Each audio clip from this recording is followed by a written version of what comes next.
बच्चों, स्थापत्य कला मध्यकाल की हम पढ़ रहे हैं। इस श्रृंखला में मैं आज आपको पहले पृष्ठभूमि बता चुकी हूँ, उसके बाद मैं आपको कुतुबुद्दीन के समय की स्थापत्य कला बता चुकी हूँ। आज मैं आपको इल्तुतमिश और बलबन की स्थापत्य कला के बारे में बताऊंगी कि किस तरीके से विकास हुआ।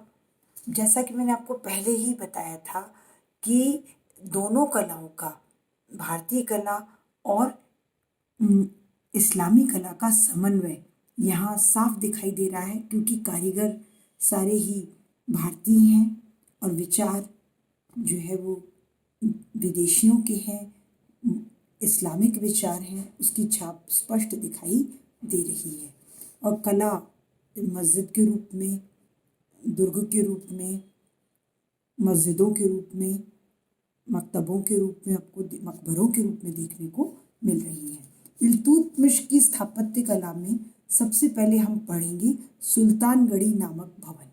सुल्तानगढ़ी का मकबरा है। एक्चुअली ये सुल्तानगढ़ी का मकबरा है, जो दुर्भाग्य से उसको इल्तुतमिश को अपने बेटे नासिरुद्दीन मोहम्मद की याद में बनाना पड़ा था, क्योंकि उसके बेटे की असामयिक मृत्यु हो गई थी। और ये सुल्तानगढ़ी का मकबरा, इसका मतलब होता है गुफा का सुल्तान। इसको अर्थ दिया पर्सी ब्राउन ने, गुफा का सुल्तान। वो अपने बेटे की याद को चिरस्मरणीय बनाना चाहता था। और ये कला की दृष्टि से हिंदू कारीगरों के मेहराब इसमें देखने को मिलते हैं, और दरवाजे बरामदों में मेहराब हैं। और इसके अलावा इसमें जो है हिंदू शैली की प्रत्यक्ष वास्तुकला की छाप दिखाई देती है। चिकनी मजबूत दीवारें जगह जगह बनी हुई हैं।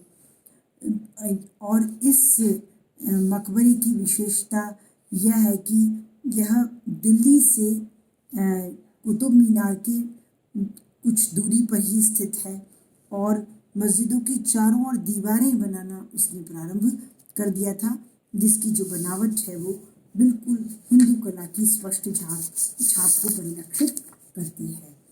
सुल्तानगढ़ी में 66 फीट का आंगन की भी विशेषता है। वह अष्टकोणीय चबूतरा है, 8 कोण का चबूतरा। एक नई ही विशेषता है कि 8 कोण का चबूतरा है और 66 फुट का आंगन है। भूरे रंग व कहीं संगमरमर का आंगन में पत्थर है। मस्जिद में तहखाना भी बनाया जाने का प्रचलन था। मस्जिद में तहखाना क्यों बनाया जाता? तहखाना क्यों बनाया जाता था? कि एकांतिक रूप से कोई शांति से वहां बैठना चाहे तो वो वहां बैठ सकता था, तो इसलिए तहखाना भी बनाया जाता था। तो सुल्तानगढ़ी का मकबरा आपको समझ में आ गया। उसके बाद इस भवन के अतिरिक्त हौज शमशी और शमसी ईदगाह ये भवन भी बनवाए गए। और बदायूं में जामा मस्जिद का निर्माण करने वाला भी इल्तुतमिश ही था। बदायूं में किसका निर्माण कराया? 1223 में उसने बदायूं ने इल्तुतमिश ने जामा मस्जिद का निर्माण करवाया। यह मस्जिद अपनी विशालता में अपूर्व है।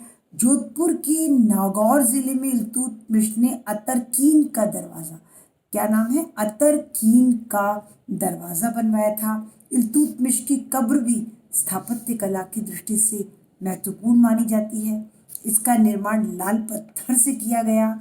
इसका अलंकरण भी अच्छी प्रकार से देखा जा सकता है।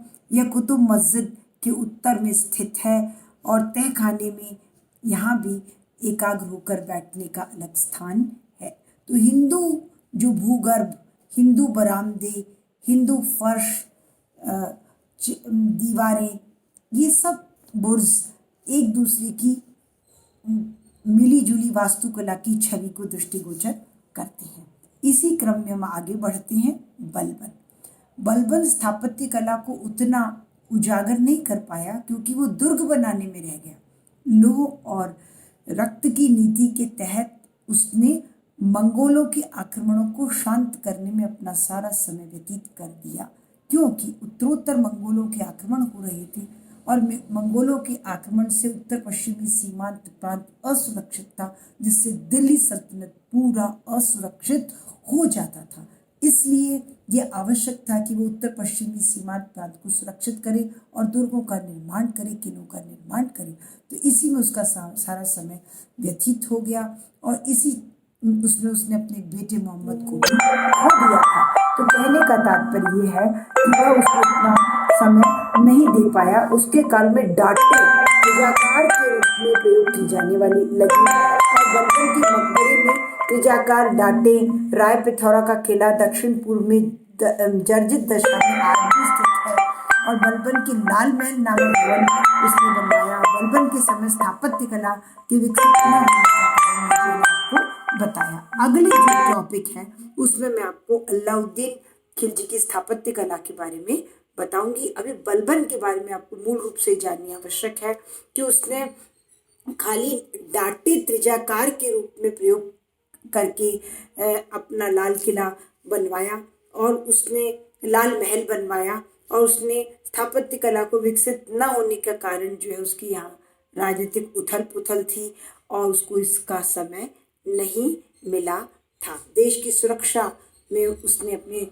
सल्तनत, अपने सुल्तान काल को बिता दिया।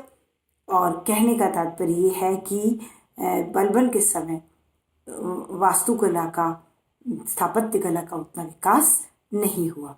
अगले जो टॉपिक है उसमें हम अलाउद्दीन खिलजी की स्थापत्य कला को देखेंगे। कोई भी डिफिकल्टी हो तो आप मुझसे सीधे संपर्क करके बात कर सकते हैं। धन्यवाद।